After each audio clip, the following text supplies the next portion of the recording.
Bienvenue dans l'ascenseur, vous êtes offert par L'Oréal, entreprise engagée pour l'égalité des chances. Leur réussite est remarquable et pourtant on ne parle jamais d'eux. Ces femmes et ces hommes ne sont ni top modèles, ni footballeurs, ni humoristes. Ils sont responsables des ressources humaines, chefs d'entreprise, directeurs commerciaux, entrepreneurs, avocats, médecins. Et pourtant, pour eux, c'était loin d'être gagné au départ. Tous sont issus de milieux modestes et tous ont déjoué les lois de la reproduction sociale. C'est parce qu'ils sont bien plus nombreux qu'on ne le dit, parce que leurs récits sont hyper inspirants, que je leur tends mon micro. Je m'appelle Anne-Cécile Sarfati, je suis journaliste et je travaille depuis des années sur l'égalité professionnelle et l'égalité des chances. Mon podcast, Bienvenue dans l'ascenseur, veut donner une voix à ces personnes au parcours incroyable que j'ai eu la chance de croiser. Bienvenue dans l'ascenseur. Être originaire d'un milieu social moins favorisé, je pense que m'a donné de la force. Pour moi, il n'y a pas de meilleure motivation que l'espoir que vos parents peuvent porter en nous. Mon travail a été pour moi un élément de réussite. En tout cas, ça a été mon ascenseur. Dans cet épisode, je reçois Mamoudou Traoré. Il est chef d'entreprise. Il vit à Toulouse avec sa compagne et ses 2 petits garçons. Bonjour Mamoudou Traoré. Entrons ensemble dans votre ascenseur social. Quand vous vous regardez dans le miroir, vous voyez qui ? Bonjour Anne-Cécile. Je vois un jeune qui est parti d'assez loin quand même. Franchement, je pensais pas, avec le démarrage que j'ai eu dans la vie, atterrir à là où j'en suis aujourd'hui. Quand je me regarde dans le miroir, je vois beaucoup de fierté, beaucoup de choses que j'aurais pas vu avant en fait. Ouais, beaucoup de fierté en tout cas. Vous avez quel âge, Mamoudou ? Aujourd'hui, 34 ans. Et vous faites quoi dans la vie ? Je suis dans les télécommunications. Je suis un expert en fait des télécoms. Je suis dans la fibre optique depuis près de 15 ans. J'ai mis en place une plateforme aussi qui est à destination des techniciens, qui rend service aux abonnés et qui rend un grand service aussi aux opérateurs. Donc vous êtes entrepreneur. Exactement. Vous avez votre propre société. C'est ça. Quand vous partez dans la vie, Mamoudou Traoré, c'est quoi votre rez-de-chaussée ? Mon rez-de-chaussée, et il est très compliqué mon rez-de-chaussée, c'est sortir au parc, vraiment comme tout enfant, et trouver des seringues par terre, trouver des préservatifs usagés, entendre nos frères et sœurs, tu peux choper le sida. C'est des ascenseurs qui sont constamment en panne. Et c'est un champ lexical où on entend suicide, drogue, danger. Vraiment, j'ai un rez-de-chaussée qui est en banlieue parisienne, mais qui est quand même assez sombre. Alors, plus concrètement, vous viviez dans quelle banlieue ? Je vivais dans les Hauts-de-Seine, à Châtillon, qui aujourd'hui est une belle banlieue, hein, vraiment. Mais si on creuse un petit peu, il y a 25 ans de ça, même un peu moins, hein, c'était pas du tout ça. Il y a eu un gros travail qui a été fait, et tant mieux. Comme ça, les jeunes ne connaissent pas ce que nous on a connu. Mais il y a quelques années, c'était pas du tout ça. Vous viviez dans une cité ? Ouais, la cité Vauban. C'est une cité HLM, en fait. C'est des grandes tours qui font 16, 18 étages.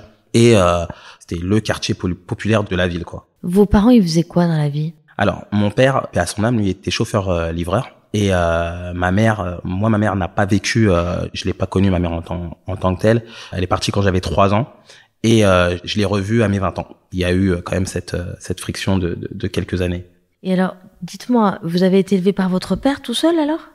Mon père, ma belle-mère, qui était femme de ménage, et aussi par mes frères, mes sœurs, qui étaient beaucoup plus grands que moi, qui m'ont pris sous leurs ailes aussi. Vous êtes où dans la fratrie ? Vous êtes situé où ? Moi, je suis le dernier des garçons, et j'ai une petite sœur et une grande sœur juste au-dessus de moi. Vous étiez combien d'enfants en tout ? Ouais, une fratrie de 10. 10 enfants. Exactement. D'accord. Donc vous avez vécu à 10 dans votre appartement de la cité à Vauban. Châtillon. Ouais, c'est ça. Comment ça se passait sur le plan de la scolarité ? Franchement, le cerveau, il fait des sélections. Moi, quand je repense à ma primaire, j'ai pas de grands souvenirs de la primaire. J'étais peut-être pas un enfant épanoui et heureux, c'est ce que je me rappelle. Mais par contre, au collège, je me suis véritablement découvert. Je me suis découvert une âme de meneur. Je me suis découvert pas mal de qualités au collège. Je me suis redécouvert en fait au collège. Donc ma scolarité, c'est pas la plus brillante des scolarités, on va dire, mais j'ai su travailler à partir du lycée pour obtenir mon baccalauréat, pour obtenir les diplômes que je devais avoir. Et c'était pas bien parti en fait. J'ai redoublé ma 6e parce que voilà, je prenais trop d'aise au collège, donc j'ai redoublé ma 6e pour ça, beaucoup trop d'absentéisme. Et après j'ai intégré une classe de sport-études et de théâtre aussi, donc on faisait plusieurs choses. Et j'ai compris que moi en fait, il fallait vraiment que je sois constamment en activité, constamment en train de faire des choses, des découvertes comme beaucoup d'enfants en réalité, beaucoup de jeunes, et ça m'a vraiment changé. Cette période du collège, cette période de ma vie m'a énormément changé à l'intérieur. J'ai fait pas mal de choses. Et du coup, ma scolarité a été beaucoup plus bonne avec tout ça. Bienvenue dans l'ascenseur. Alors, est-ce que vous avez le sentiment que c'est au collège que vous accédez au premier étage, si on file la métaphore de mon ascenseur? Ouais, franchement, on peut dire que c'est au collège que j'accède au premier étage. Non, je vais rentrer un peu plus dans le détail. Pour moi, le premier étage, j'ai eu une ouverture d'esprit à partir du moment où mon père a décidé de m'envoyer en vacances en Dordogne, chez des amis à lui, ça s'appelait Alain et Guylaine. Et là, je sortais de mon HLM et j'allais à la campagne. Je voyais des vaches quasiment toute la journée. C'était vraiment dans un village de campagne perdu au milieu de nulle part. Et vous étiez le seul de la fratrie à envoyer là-bas? On était 2, moi et ma petite sœur. Ma petite sœur, elle a beaucoup moins accroché que moi. Elle a fait 1 année ou 2. Et moi, après, j'ai fait quasiment tous mes étés. Jusqu'à aujourd'hui, je suis encore en contact avec eux. Je leur rends visite. Enfin, Alain est décédé depuis. Mais Guylaine, je lui rends visite. Je passe la voir. C'est une personne âgée aujourd'hui, mais ils m'ont énormément appris sur la vie. Ils m'ont fait découvrir pas mal de choses. Et vraiment, je pense que aujourd'hui, si j'ai pu sortir du quartier, on va dire, vraiment, j'ai pu voir d'autres choses. J'ai pu parler avec d'autres personnes. C'est en grande partie grâce à ce choix qu'a fait mon père de m'envoyer là-bas et grâce à eux. Et comment il les avait rencontrés? Il était traducteur pour eux parce qu'ils faisaient des projets en Mauritanie. Moi, je suis mauritanien. Ils ont construit un dispensaire en Mauritanie et mon père était leur traducteur. Et de fil en aiguille, eux, ils venaient dormir à la maison. Ils se sont appréciés et du coup, ils ont gardé cette amitié et derrière, il a décidé d'envoyer ses enfants chez eux. C'était plutôt une bonne décision. Au départ, on le voyait comme une punition. Parce que on allait à la campagne, etc. On connaissait personne, mais au final, c'était une super bonne décision. Alors, vous avez appris des choses liées, en fait, à la campagne, plus que à eux deux, ou c'est un tout? Non, vraiment, c'est un tout. Ces 2 personnes, moi, je leur serai reconnaissant toute ma vie, parce que ils m'ont fait découvrir des choses que, du pas de mon HLM, j'aurais pas pu découvrir. Certes, il y a des choses qui sont mises en place dans les quartiers pour les jeunes. On nous fait découvrir certaines choses. Il y a des classes de découverte. Déjà, c'est excessivement cher par moment, donc c'était très compliqué d'y accéder. J'avais jamais fait de classe verte, etc. Et eux, m'amenaient partout. Ils me faisaient découvrir des châteaux. Ils me faisaient découvrir des musées. Ils me faisaient découvrir pas mal de choses. Je suis parti faire du kayak pendant 3 jours. On a descendu la Dordogne pendant 3 jours avec eux. J'ai fait vraiment énormément de choses. Ça m'a ouvert l'esprit, ça m'a ouvert les œillets et je suis vraiment reconnaissant. Du coup, aujourd'hui, je vous en parle et j'avais pas extériorisé tout ça. Je me rends compte vraiment que c'est en grande partie grâce à eux que j'ai construit pas mal de choses derrière. Alors justement, est-ce qu'à l'époque, vous aviez des rêves d'enfance? Des rêves pour plus tard? Vraiment, à l'époque, j'étais extrêmement concentré sur le sport. J'étais en sport-études, je faisais du foot et je voulais devenir prof de sport ou coach sportif. Je me dessinais comme ça. Et ça pendant longtemps. J'avais pas de but précis. Je suis sorti du collège. On nous demande en sortie de collège, qu'est-ce qu'on veut faire plus tard? Déjà, c'est hyper compliqué. Du coup, je suis allé en général parce que je savais pas trop quoi faire. Donc, je me suis dit, pourquoi pas aller en général? Ça veut dire qu'il y avait le niveau quand même. J'ai quand même rehaussé le niveau. Et encore une fois, on va reprendre. C'est parce que je partais en Dordogne. Eux, l'été, ils me lâchaient pas, ils m'achetaient des cahiers de classe, ils me faisaient bosser toutes mes lacunes que j'avais prises en cours d'année. On retravaillait, ils m'aidaient avec leur fille, ils avaient une grande fille qui s'appelle Lucie. Du coup, j'ai pu rehausser mon niveau, donc j'ai pu prétendre à certaines choses. En sortie de collège, j'ai postulé pour être en seconde générale, ce qui a été accepté. Et au fur et à mesure, j'avais toujours pas de véritable décision dans la suite de ma vie. Je savais pas trop quoi faire, à part coach de sport ou prof de sport, un truc comme ça. Et la scolarité avance, hein. Et du coup, j'ai choisi un bac STG pour me dire que c'était le bac le plus simple à avoir pour pouvoir aller en fac ou quoi que ce soit. Au final, c'était pas si simple que ça. Il y a beaucoup de matières, donc c'était plus difficile peut-être que d'autres matières. On m'avait proposé d'aller en économique et sociale, ce que j'avais refusé. J'avais des notes pour aller en économique et sociale. Mon prof d'histoire avait milité pour que j'y aille parce que j'avais de très bonnes notes en histoire, mais j'avais pas voulu. Et derrière, j'ai continué comme ça. Donc, j'avais pas vraiment de but et de rêve vraiment dans ma vie. Hein. Je sais pas si c'est le quartier qui nous tue nos rêves ou au contraire, les seules personnes que je voyais jeunes avec des belles voitures, avec un extérieur assez clinquant, quelque chose qui peut faire rêver des jeunes comme nous. C'était des jeunes qui faisaient pas des choses très licites. Donc, est-ce qu'on voulait aller vers cette voie-là ou pas? C'était pas mon choix. Vous avez jamais été tenté? Ah si, bien sûr, on est humain, on voit cet argent facile. C'est pas que tenté, on est sollicité même des fois. C'est ça, bien sûr. On est sollicité. Au départ, c'est pour de petites choses. C'est va ramener ça à telle personne ou même va m'acheter une canette. C'est des petits détails. On croit que c'est rien, mais c'est tout de suite qu'un grand, on appelle ça un grand, qui va venir vous prendre sous votre aile, qui va venir s'occuper de vous. Et c'est dangereux en fait. Vraiment, cette relation, elle est hyper dangereuse. Et moi, vraiment très jeune. Hein, à partir du moment où j'ai pu réfléchir, où j'ai quand même fait quelques allers-retours en Dordogne, que j'avais quand même cette ouverture d'esprit qui me permettait de voir d'autres choses, j'avais ciblé un truc dans mon quartier, c'était que les ascenseurs étaient tout le temps en panne et que les personnes âgées, elles s'entassaient en bas en attendant que le réparateur d'ascenseur vienne. Ça mettait beaucoup de temps. Des fois, il venait sous 2, 3, 4 heures.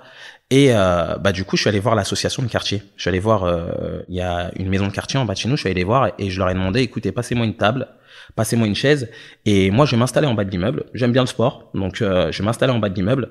Et dès lors que l'ascenseur tombe en panne, vous me sollicitez, vous me dites c'est quel tour, j'y vais et je monte les courses des personnes âgées parce qu'il y a mes oncles, il y a mes tantes, il y a mes parents, il y a des voisins, il y a des gens, tous ces gens-là, je les connais. Et moi, au départ, c'était pas du tout pour gagner de l'argent, mais c'était pour éviter de galérer, vraiment faire quelque chose, éviter de galérer, participer à la vie de quartier.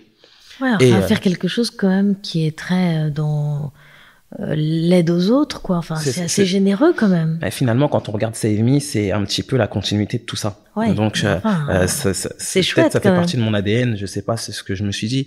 Mais au départ, c'était vraiment, je l'avais proposé sans vouloir être payé. Et au final, j'avais 15-16 ans. Ils ont accepté de me payer pour faire ce type de prestation. C'était pas grand chose, mais l'action y était. Et du coup, c'était vraiment pour moi ma première entreprise et je me suis dit, bon, voilà, on n'a pas besoin d'aller vendre de la drogue ou d'aller faire n'importe quelle bêtise pour gagner de l'argent. À vos frères et sœurs, il y en a aucun qui a dévié du droit chemin, entre guillemets? Si, il y a mon grand frère qui pendant longtemps a dévié du droit chemin, a fait des allers-retours en prison, qui maintenant est bien rangé. Il travaille, il conduit des personnes handicapées à l'école. Et oui, voilà, il a eu ce passage compliqué dans la vie.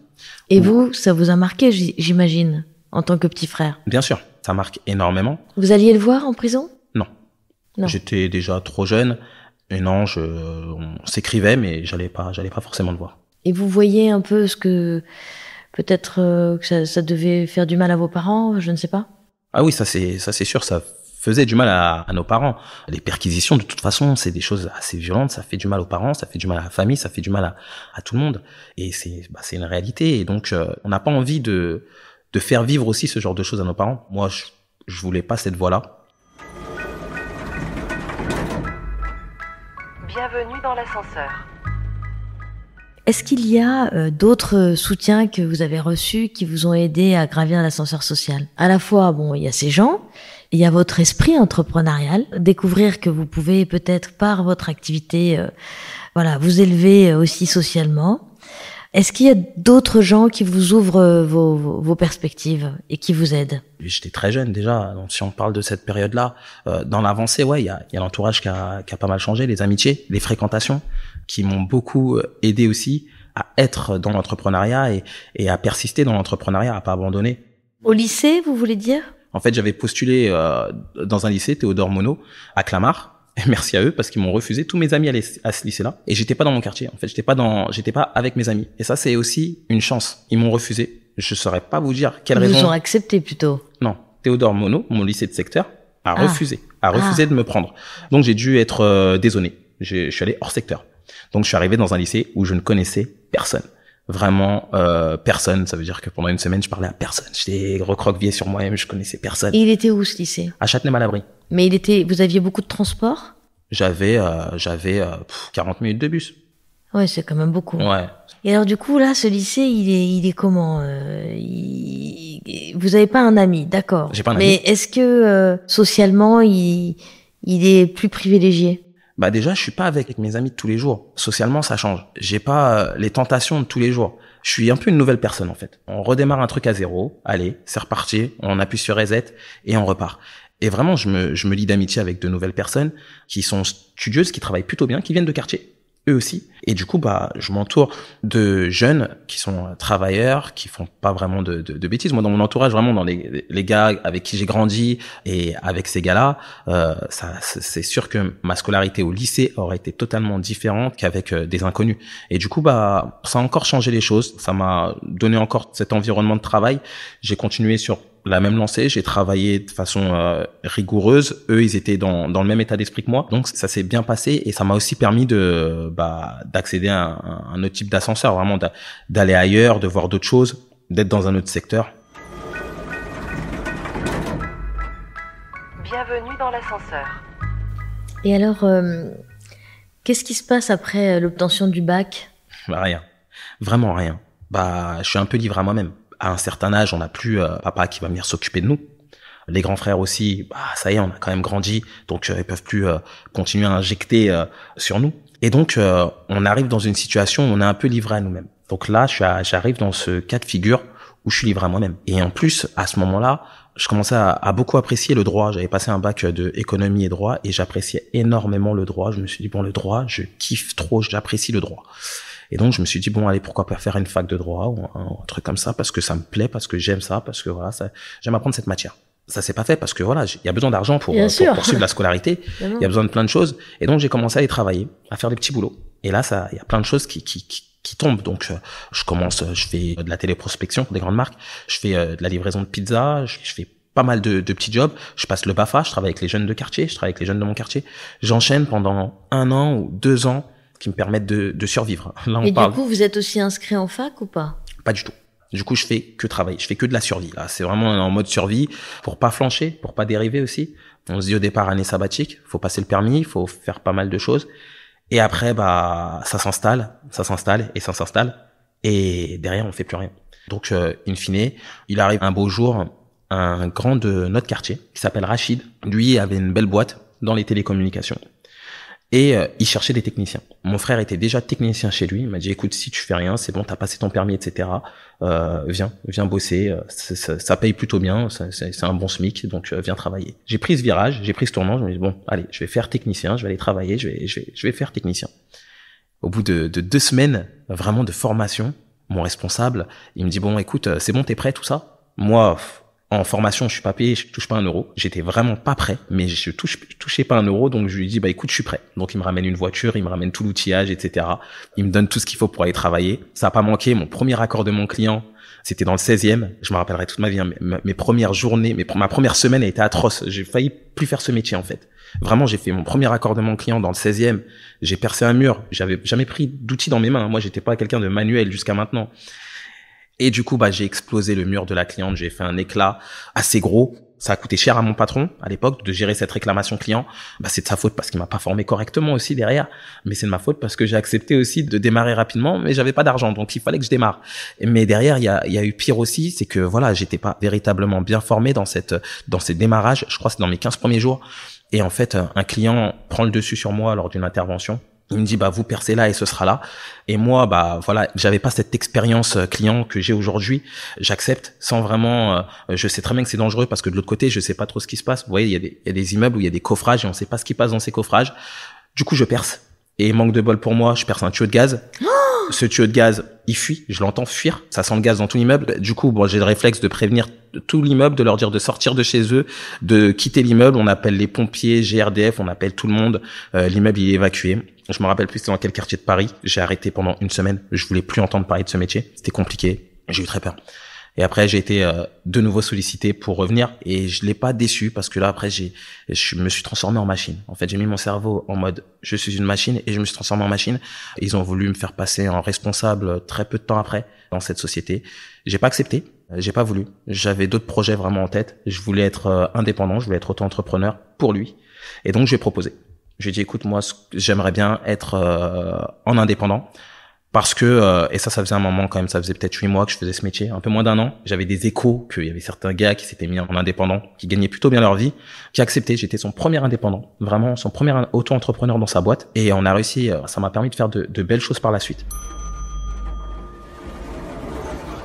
Et du coup, vous préfériez en fait être indépendant, c'est-à-dire sans la sécurité de l'emploi, plutôt que avoir un CDI avec la sécurité de l'emploi. Ouais, sur l'instant T, je réfléchis pas à sécurité ou pas sécurité de l'emploi. Je sais que je suis débrouillard, que je vais me démener, que je vais réussir à me battre pour mon statut et pour gagner mes deniers, que je l'ai déjà fait. Et pourquoi pas reproduire l'expérience là maintenant. J'avais 20 ans, un truc comme ça. Et je commençais à avoir ce réseau de gars. Je connaissais des gars qui avaient des entreprises, qui avaient des techniciens, des salariés ou autres. Et j'avais ciblé aussi un problème chez eux, c'est que il y avait du travail en province, par exemple. Il y avait du travail au Havre, il y avait du travail à Rouen. Il y avait vraiment du business à récupérer. Mais ces gars-là, c'est des Parisiens sédentarisés. Ils aimaient pas trop bouger pour aller chercher les techniciens. Donc, ce que j'ai vite mis en place avec mon statut d'indépendant, c'est aller dans ces zones-là. Donc, j'ai commencé à aller au Havre au départ, former des techniciens. Donc, j'ai formé des blocs de techniciens, 3 techniciens, 4 techniciens. Et je retournais à Paris. Et je disais à mes potes, les gars que je connaissais, écoutez, j'ai tel technicien, il est prêt, il est équipé, il a tout ce qu'il faut et il est prêt à travailler. Et il peut se mettre en indépendant comme tu veux. Et de là, ça a commencé. J'ai fait le Havre, j'ai fait Rouen sur de la formation de techniciens comme ça. J'ai fait Lyon, j'ai fait Bordeaux. Et après, j'ai fait Toulouse. Et Toulouse, j'ai adoré la ville. Et j'ai beaucoup aimé la ville. Donc, j'ai monté ma propre équipe à Toulouse et je m'y suis installé. Et alors, du coup, c'est comme ça que vous créez Save Me ? Ouais, c'est après tout ça. En fait, le premier bloc de création de tout ça s'appelle TMT Connexion. C'est une structure qui fait du raccordement fibre. C'est une structure que j'ai encore, qui fait à peu près, fait un demi-million à l'année. Cette structure, voilà, c'est au départ, on fait du déploiement pour les techniciens, pour les opérateurs, pardon. Donc, on pose de la fibre chez les abonnés, on répare la fibre chez ses abonnés, plein de choses intéressantes autour des télécoms. Et vos clients, ce sont les grands groupes type Orange et tout ça ? Ouais, les sous-traitants des grands groupes. Donc, les grands groupes ne traitent pas avec nous, c'est très difficile, mais ces sous-traitants, qui sont des très grands groupes internationaux, style Circe, Solution 30, etc., eux traitent avec nous et c'est eux nos clients. D'accord. Voilà. Et moi, je suis un gars qui aime faire du terrain. Dans cette période-là, je fais encore beaucoup de terrain. Quand j'ai TMT Connexion, quand je suis à Toulouse, je fais du terrain. J'ai mes équipes, mais je travaille avec elles à leur côté. J'ai une grille d'intervention comme elles. Et donc, ils me voient sur le terrain. Le matin, on fait nos briefs et on part tous avec nos véhicules, on part tous travailler. Et est-ce que ça vous aide d'un point de vue leadership, management, etc., de continuer à faire ce que vos équipes font ? Énormément. Aujourd'hui, je suis sur du Save Me. De près référencé, vraiment à l'instant T, c'est 1400 techniciens sur le territoire national. Officialisé, onboardé sur la plateforme, c'est à peu près 130 techniciens. C'est beaucoup de monde quand même.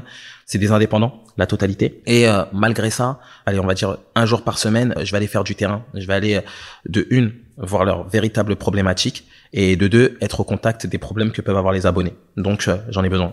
Ça vous aide aussi pour les clients ? Ouais. Pas seulement pour les talents, pas seulement pour vos équipes, mais aussi pour vos clients. Bienvenue dans l'ascenseur. Revenons un peu en arrière. Save Me, vous le créez il y a combien de temps et comment vous avez l'idée et surtout en quoi ça consiste par rapport à ce que vous avez fait jusqu'ici ? Save Me, c'est une continuité de l'ascenseur qui tombe en panne, des personnes âgées qui sont bloquées en bas et il faut les aider. Vraiment, c'est la continuité parfaite de ce produit que j'avais mis en place étant vraiment tout jeune. Comment j'ai eu l'idée ? J'ai eu l'idée dans mon salon. Ça, c'est vraiment le truc. J'ai eu l'idée dans mon salon avec ma conjointe. Et, à Toulouse, donc ? À Toulouse, ouais. On discute de ça. Et moi, c'est parce que je fais du terrain. Je fais du terrain. J'arrive chez une personne âgée. On est juste après Covid, qui est coupée de sa connexion Internet depuis 15 jours ou 3 semaines. Et en fait, moi, cette personne âgée, je l'ai pas au téléphone directement. J'ai sa fille au téléphone. Elle me dit, écoutez, c'est urgent. Ma mère, elle est coupée. Ça fait à peu près 3 semaines. L'opérateur, il fait rien pour nous. Moi, je me déplace en premier lieu chez elle. J'ai plusieurs clients dans la journée. Je la fais, elle, en priorité. C'est tout ce que je pouvais faire pour elle sur ce moment-là. Et quand j'arrive chez elle, je me rends compte que, en plus de ça, elle est sous téléassistance. Donc, pour ceux à qui ça parle pas, vraiment, la téléassistance, c'est ce médaillon ou ce bracelet qui est fait pour les personnes en difficulté, qui leur permet juste par une simple pression de prévenir le SAMU ou un proche. Et s'ils n'ont pas Internet, ils n'ont pas de téléphone fixe chez eux, ce bracelet, ce médaillon, il fonctionne pas. Donc en fait, on se dit quoi ? On se dit que pour cette personne, c'était 3 semaines de danger. En fait, les voisins, tous les soirs, ils devaient venir voir si elle allait bien. C'est les voisins qui appelaient et qui passaient sa fille au téléphone. C'était une situation, c'était 2 semaines horribles pour eux. Et moi, quand je suis chez eux, ils me l'expliquent, hein, ces gens-là, que c'était horrible. Et quand je les répare, c'est ce qui est encore plus horrible, c'est que je les répare en même pas 10 minutes. Et moi, j'ai traversé toute la ville pour aller leur faire une réparation qui m'a pris même pas 10 minutes. Donc, je sors de chez elle, j'en bois pas, mais elle m'a offert une bouteille de vin. Et moi, je me dis, bon, j'ai juste fait mon travail, mais elle est hyper reconnaissante du taf que j'ai fait. Et je me dis, franchement, faut qu'on trouve une solution pour eux. Faut qu'on trouve au moins une solution pour ces abonnés-là. Au moins pour eux. Tous ces gens qui peuvent avoir ce besoin dans l'urgence d'être établis. Ça peut être des professionnels, ça peut être des établissements de santé, ça peut être plein de choses. On a besoin de les rétablir très rapidement. Et je me dis, moi, je connais des techniciens, je connais plein de techniciens. Moi-même, je suis technicien. Pourquoi pas mettre notre temps libre à disposition des autres? On a du temps libre en tant que technicien. Moi, chez elle, j'aurais pu intervenir 100 fois, vraiment honnêtement. Et on m'a pas sollicité, on m'a pas trouvé, on m'a pas cherché en fait. Donc je me dis, on va les solliciter, les techniciens, on va les trouver, on va les chercher. Assez rapidement, je commence à parler de ça à mon équipe. Donc mon équipe de techniciens, on était une dizaine. Je commence à leur dire, écoutez les gars, moi j'ai ce projet-là. J'aimerais bien que vous mettiez votre temps libre à disposition des autres et que voilà, on vous rémunère sur votre temps libre. Donc vous gagnez du cash en plus. Vous aurez une cagnotte que vous pourrez débloquer tous les 15 jours ou tous les mois, ça vous fera du cash, ça va augmenter votre pouvoir d'achat, ça va faire plaisir à tout le monde. Et en plus de ça, on va rendre service à l'opérateur et à l'abonné. Donc c'est tripartite, tout le monde y gagne. À ma grande surprise, ils sont à fond dedans. Ils me disent, écoute, nous on fonce avec toi sur le truc. Je sollicite des devs, etc. Des développeurs. Ouais, des développeurs. Informatiques. Pour créer une appli Pour créer une appli, exactement. Donc, je crée une appli, une sorte d'Uber où les techniciens, ils vont se référencer dessus. Les abonnés vont pouvoir déclencher leur panne. Un truc pas vraiment abouti, mais un démarrage de quelque chose. Et derrière, j'ai eu du mal à recruter des techniciens dans un premier temps sur la plateforme parce que ce qui faisait la clé de Save Me, c'est d'avoir des techniciens dessus. C'est bien beau de parler à des opérateurs s'ils ont des pannes. Il faut que j'ai des techniciens qui aillent réparer ces pannes. Et c'était assez compliqué sur cette partie-là que j'ai réussi à craquer parce que derrière je me suis mis sur TikTok et j'ai commencé à parler sur TikTok de qui j'étais, pourquoi je faisais ça et qu'est-ce que j'étais en tant que technicien et j'ai commencé à parler aux techniciens en direct. Et de là, on commence à passer à 100 techniciens qui veulent venir me rejoindre, 200, 300, 400, 1000, 1200, 1300, 1400. Et là encore aujourd'hui, j'ai arrêté de communiquer sur TikTok parce que j'ai pas assez de business à filer à tous ces gars. Sans communiquer, par jour, c'est 4-5 techniciens qui postulent pour rejoindre la plateforme. Comment vous les validez pour être sûr que ce soit des gens qui soient compétents et qui soient fiables ? Aujourd'hui, on a un programme de validation. On va venir par un QCM déjà dans un premier temps, le sens éthique du technicien, parce que l'éthique du gars, moi, c'est ce qui m'importe le plus. Ce qui m'a coûté cher dans ma vie d'entrepreneur, c'est l'éthique des techniciens. Un technicien qui avait très peu d'éthique que j'ai pu recruter m'a coûté très cher par la suite. Aujourd'hui, je fais très gaffe à ça. Je vérifie les aptitudes techniques et théoriques. La technique, on la vérifie sur une intervention terrain du technicien. Donc, on se déplace, on y va avec lui. Et la théorie. On vérifie aussi son outillage. Ça, c'est plein de choses qui sont faites en amont avant qu'il attaque. Et il a des interventions test aussi. Les 5 premières interventions qu'il va faire pour nous, c'est des interventions test. Les clients lui donnent une note. Si cette note elle est inférieure à 3 sur 5, nous, on va le renvoyer en formation dans un premier temps, ou sinon on va pas continuer avec ce technicien. L'idée, c'est vraiment d'avoir que des techniciens de qualité sur la plateforme, et c'est pas vraiment compliqué. Les techniciens en général, ils sont plutôt bons. Et alors du coup, aujourd'hui, ça représente quoi, Save Me, en termes de chiffre d'affaires et tout ça? Aujourd'hui, on est lauréat French Tech Tremplin du programme. Donc ça, c'est aussi un véritable coup de pouce d'en bas de l'ascenseur, faut se le dire. Le programme French Tech Tremplin, il vient récompenser des jeunes ou moins jeunes issus de QPV, de quartiers prioritaires de la ville, et qui ont des entreprises ou des solutions innovantes. C'est une subvention de l'ordre de 32 900 € si je fais pas d'erreur. Donc il y a 10 000 € qui va à l'incubateur et il y a 22 900 qui va directement à l'entreprise, à l'entrepreneur. Aujourd'hui, Save Me, il y a ça, il y a ce programme qui m'a accompagné. On a pris en charge environ 300 pannes l'an dernier, 2023-2024. On est encore dans une période de proof du concept. Donc on travaille avec un grand groupe, on travaille avec Circe, qui nous fait confiance pour leur SAV professionnel. Donc eux, ils utilisent la plateforme sur leur SAV professionnel. Nous, on envoie des techniciens sur les SAV professionnels, les professionnels qui tombent en panne. Aujourd'hui, c'est vraiment axé aux pros, et c'est un chiffre d'affaires de plus de 200 000 € sur l'année pour Save Me, pour sa première année de démarrage. D'accord. Ouais. Et alors donc vous, Mamoudou, vous considérez quand même que vous avez une belle vie aujourd'hui, ou vous pourriez encore beaucoup mieux, ou comment ça se passe? Tout dépend ce qu'on veut dire par belle vie. Moi, je considère que la vie, elle est belle. Hein. C'est l'argent fait pas la beauté de la vie ou pas. C'est vrai que elle aide. Faut pas se mentir. Mais on peut rendre sa vie belle par plein d'autres moyens. Par des initiatives comme celle-là.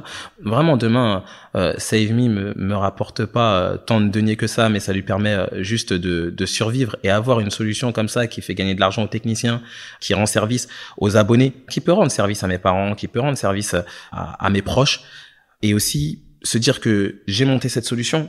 Ça me rend heureux, donc je suis déjà très heureux. Vous avez de l'impact. Hein. Exactement. Avoir une solution impactante, suivie par de nombreux techniciens qui croient en ce projet, qui me sollicitent pour arriver dans leur région. J'ai vraiment des textos tous les jours de techniciens qui me disent quand est-ce que tu arrives dans telle zone, nous on t'attend là-bas. Quand on regarde sur mon TikTok, on voit des tonnes de messages de ouais bon, il y a pas de nouvelles, on sait pas quand est-ce que tu arrives. C'est peut-être de la bad pub, mais c'est quelque chose qui m'encourage et qui me dit bah je fais quelque chose de bien, et ça me rend heureux en fait de me dire que je fais quelque chose de bien. Et donc vous êtes dans l'idée de justement de vous développer dans d'autres régions? Ah oui, clairement, l'idée première, c'est de pouvoir être présent sur le territoire national, de pouvoir proposer ce service à n'importe quel abonné, que ce soit pas que des professionnels. Non, vraiment, c'est se dire aujourd'hui qu'un abonné tombe en panne, que vous tombiez en panne, ce ne soit pas une véritable fatalité, que ce soit pas une fin en soi, que voilà, on va le déclarer et que dans très peu de temps, bah il y a un technicien compétent, bien formé, très pro, avec un joli sens éthique des choses, c'est très important, qui va venir me dépanner. Donc je suis plus aussi stressé quand j'ai une panne et ça me coûte pas plus cher que ça. Est-ce que ça vous est arrivé de vous retrouver coincé entre deux étages, au sens symbolique, hein, c'est-à-dire dans votre ascension sociale? Est-ce que vous avez eu un moment où vous vous êtes dit je suis coincé entre deux étages? Oui, j'en ai eu des moments où je me suis dit je suis complètement bloqué. Par exemple, j'aime entreprendre, j'aime faire des choses différentes. J'avais décidé d'ouvrir un restaurant à Toulouse et j'ai voulu donner de la force, on va dire, parce que j'ai donné mes économies à un restaurateur à qui je faisais confiance, qui venait comme moi d'en bas. Comme moi, je pensais qu'on avait les mêmes principes de vie, vraiment qu'on était sur la même ligne de travail. Et je suis vraiment tombé de haut dans cette expérience-là. Et bah voilà, après 2 mois, j'ai dû quand même aller retourner à mes activités. J'avais quand même ma branche télécom qui me faisait vivre. Faut savoir que j'avais investi presque 100% de mes économies dans ce resto. Et ce gars, en fait, a décidé de plus déposer d'argent en banque, de prendre de l'argent pour s'acheter des vêtements de grosses marques.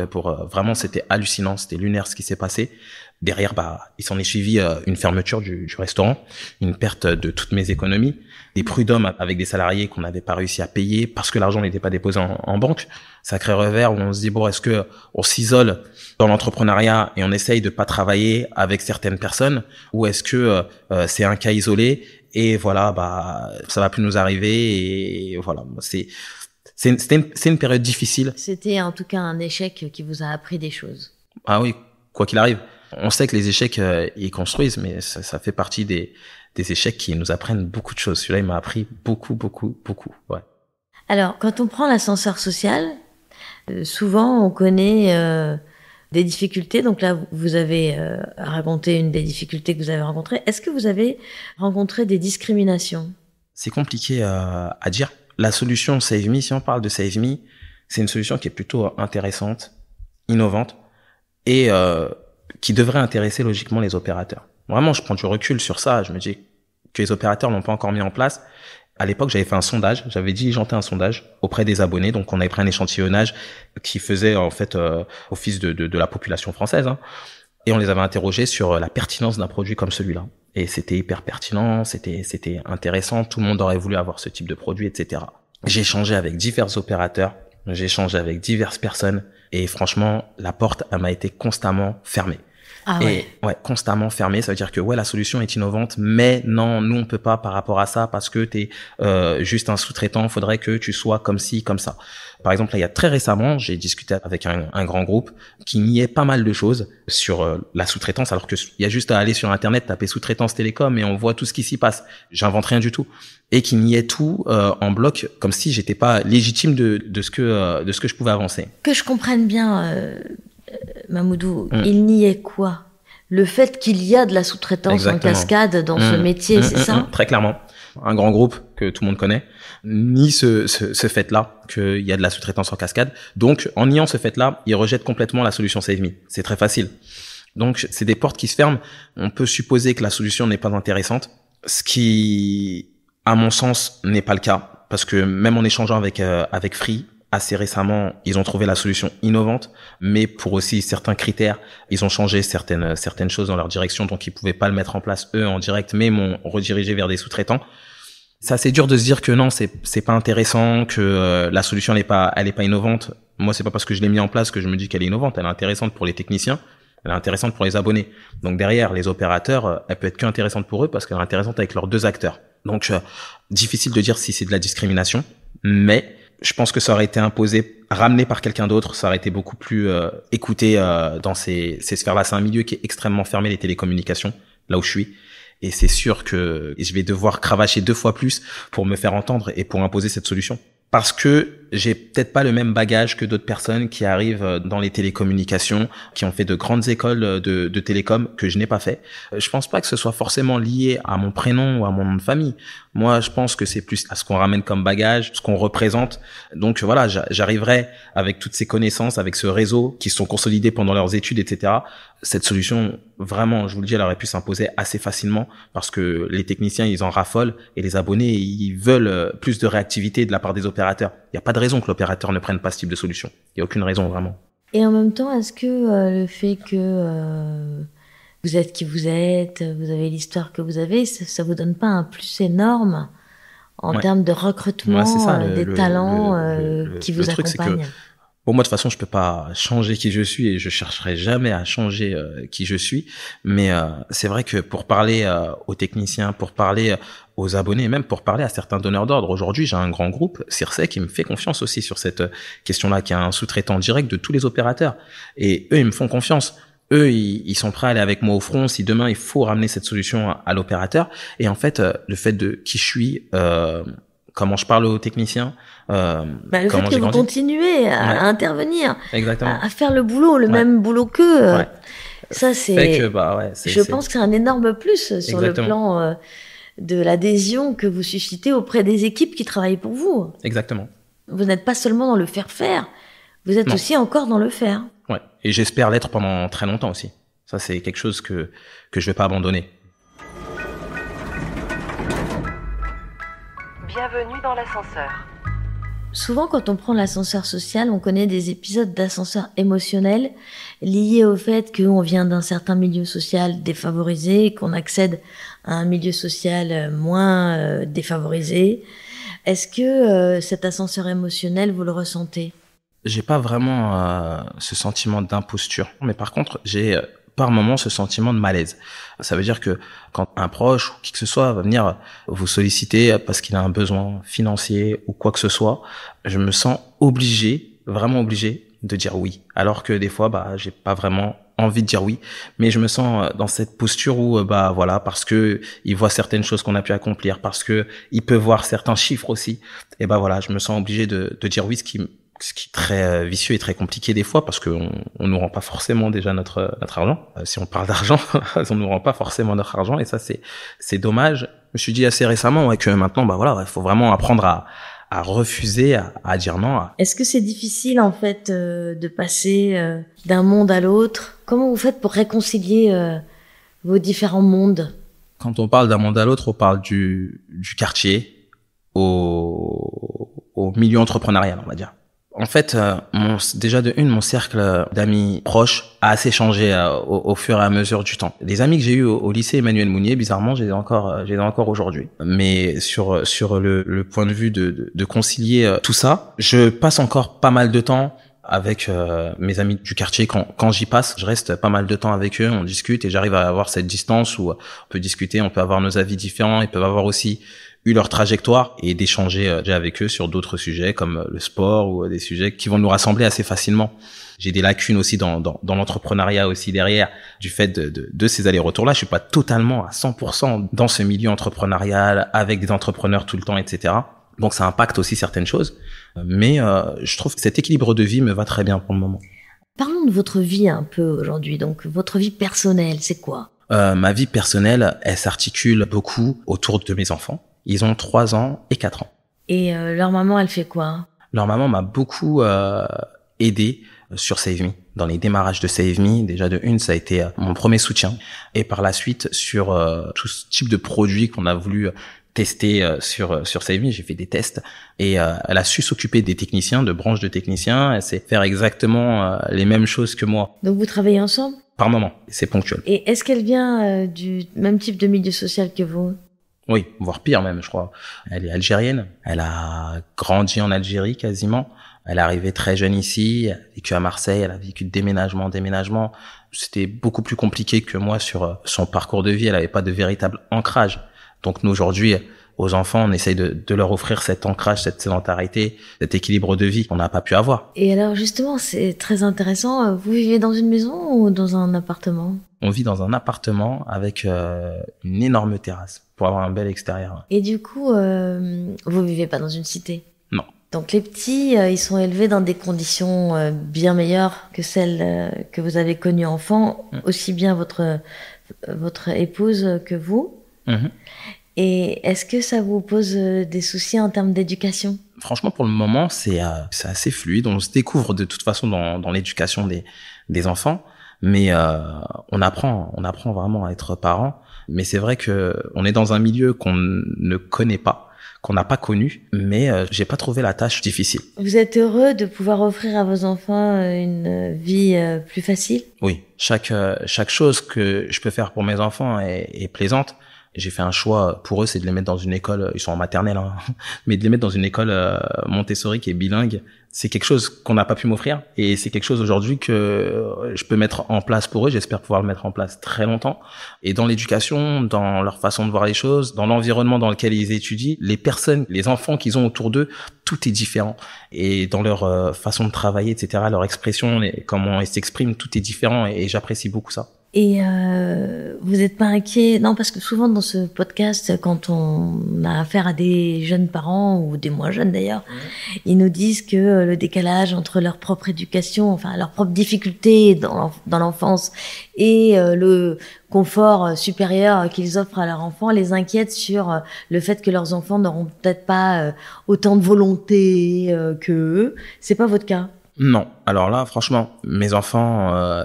ils voient toutes sortes de choses. Je suis mauritanien, ma femme est algérienne, donc mes enfants voient beaucoup de choses. En fait, j'ai pas vraiment peur à ce niveau-là. Mes belles-mères, ma mère, en fait, habite encore en banlieue parisienne. Donc, quand on monte à Paris, quand on monte les voir, on est au cœur du quartier, on est avec nos cousins. Quand on vient dormir, on dort assez souvent chez ma grande sœur qui habite dans le 19e arrondissement de Paris. Et c'est pas forcément là où ils habitent eux aussi. Et c'est complètement différent. Donc ils voient vraiment beaucoup de choses. Et moi, je suis français d'origine mauritanienne. On part en Mauritanie et ils voient aussi des choses qui sont bien différentes de ce qui se passe en France. Ils ont vraiment une éducation qui est variée où ils peuvent voir des gens qui sont dans la difficulté, des gens qui vivent dans la facilité. Et ça, je me matraque à leur expliquer que voilà, toutes ces choses-là existent, que voilà, il y a des gens qui ont, il y a des gens qui ont moins, il faut aider ceux qui ont moins, etc. Et franchement, aujourd'hui, j'espère qu'un jour vous pourrez les rencontrer. Vous verrez ils assimilent bien les choses, les enfants. C'est très simple pour eux. On leur explique une fois, c'est très clair. Donc non, je suis pas. Peut-être que je suis prétentieux, je sais pas, mais je suis pas inquiet sur cette éducation qu'on peut leur donner. Bienvenue dans l'ascenseur. Quel conseil vous donneriez à un plus jeune qui voudrait prendre l'ascenseur social?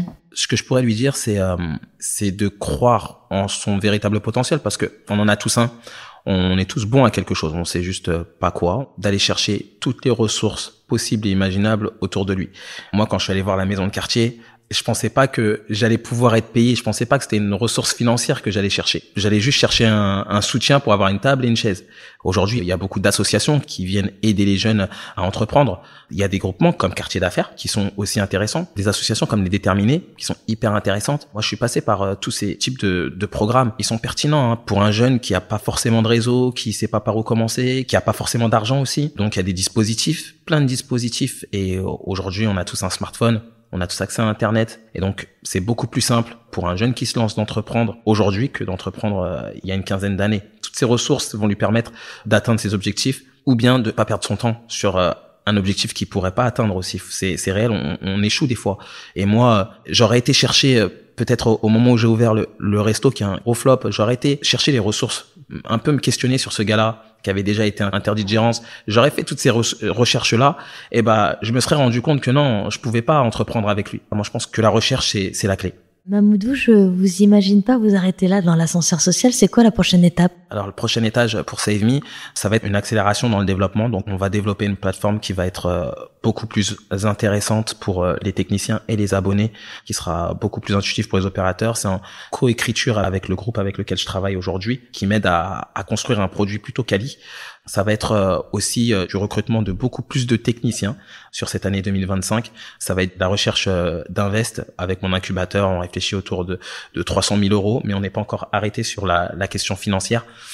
Ce que je veux que ce soit, c'est une ouverture de 4 à 5 régions sur cette année, ce qui pourrait donner du travail à beaucoup plus de techniciens. Merci beaucoup, Mamoudou Traoré, pour ce voyage dans votre ascenseur. Merci à vous, Anne-Cécile, pour cette possibilité de me donner la parole. Si vous aimez ce podcast, abonnez-vous, parlez-en autour de vous, partagez-le sur les réseaux sociaux et laissez un avis, sans oublier de noter 5 étoiles. Bienvenue dans l'ascenseur vous est offert par L'Oréal, entreprise engagée pour l'égalité des chances. Un podcast réalisé par Actuality. Montage et mixage, Romain Majewski. Musique, Kevin O'Leary.